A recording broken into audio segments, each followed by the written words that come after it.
নমস্কাৰ বন্ধুসকল, কি খবৰ আপোনালোকৰ? আজি লৈ আহিছোঁ অসম তথা ভাৰতবৰ্ষৰ গৌৰৱ হিমা দাস অৰ্থাৎ ধিং এক্সপ্ৰেছৰ জীৱনৰ বিষয়ে। বলকচোন তেওঁৰ বিষয়ে কিছু কথা জানো।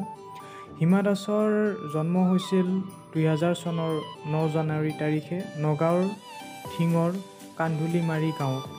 তেওঁৰ দেউতাকৰ নাম হৈছে ৰঞ্জিত দাস আৰু মাকৰ নাম হৈছে জোনালী দাস।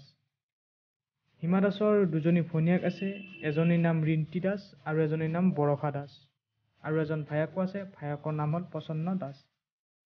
তেওঁ প্ৰাথমিক শিক্ষা ধিং পাব্লিক স্কুল আৰু জৱাহৰলাল নৱোদয় বিদ্যালয়ৰ পৰা প্ৰাথমিক শিক্ষা লাভ কৰে আৰু তেওঁ 2019 চনত হায়াৰ ছেকেণ্ডাৰী পাছ কৰে আৰু তেওঁ বৰ্তমান গুৱাহাটী কটন কলেজত গ্ৰেজুৱেশ্যন কৰি আছে।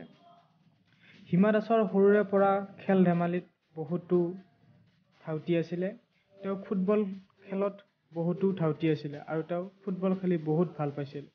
কিন্তু দুৰ্ভাগ্যবশতঃ সেই সময়ত ভাৰতীয় ফুটবল খেলৰ মহিলা টীম নাছিল।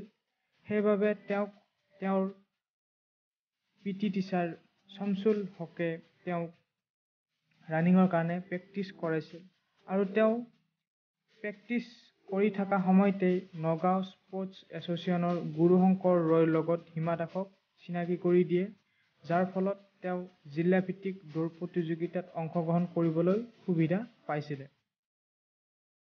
সেই সময়ত স্পৰ্টছ ইউথ ৱেলফেয়াৰৰ নিপন দাসৰ চকু এই হিমা দাসৰ ওপৰত পৰে।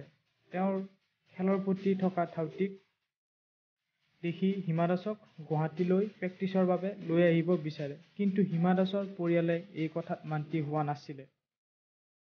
পিছত তেওঁ মান্তি কৰাই গুৱাহাটীলৈ লৈ আহে। গুৱাহাটীত তেওঁক ফুটবলৰ লগত 200 মিটাৰ দৌৰৰ প্ৰেক্টিচ কৰাইছিল আৰু তাৰ পিছত তেওঁক 400 মিটাৰ দৌৰত প্ৰেক্টিচ কৰায়।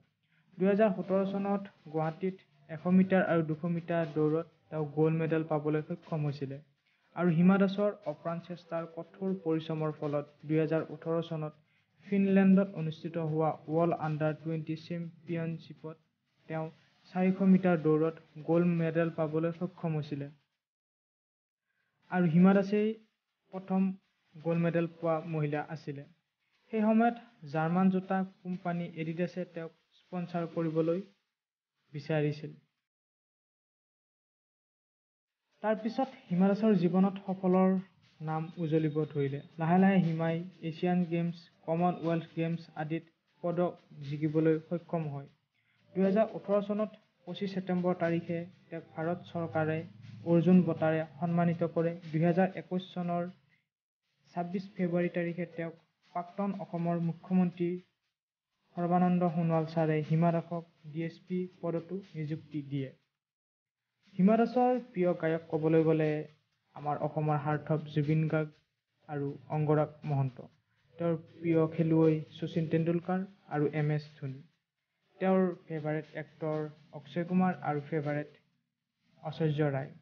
গতিকে বন্ধুসকল, হিমা দাসৰ বিষয়ে আজিলৈকে ইমানেই আছিলে। আগন্তুক সময়ত নতুন নতুন বায়োগ্ৰাফী চিৰিজ লৈ আহিম। ভিডিঅ'টো আজিলৈকে ইমানেই আছিলে। ভিডিঅ'টো ভাল লাগিলে লাইক, কমেণ্ট, শ্বেয়াৰ কৰি দিব আৰু এতিয়ালৈকে যদি আপোনালোকে মোৰ চেনেলটো ছাবস্ক্ৰাইব কৰা নাই, গতিকে সোনকালে ছাবস্ক্ৰাইব কৰি দিব আৰু ভিডিঅ'টো লাইক, কমেণ্ট, শ্বেয়াৰ কৰি দিব। আজিলৈকে ইমানেই আছিলে। ধন্যবাদ। জয় অসম।